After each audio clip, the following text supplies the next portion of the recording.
అంత్య దినములందు మేం ఉండగా నీ ఆత్మ కుమ్మరింపు నీయుమా.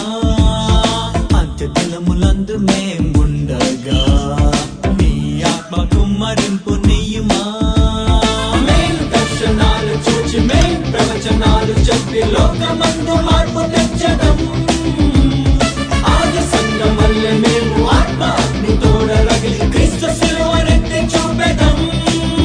యేసుదే ఈ తరం, యేసుకే యువతరం. యేసుదే ఈ తరం, యేసుకే యువతరం. అంత్య దినములందు మేం ఉండగా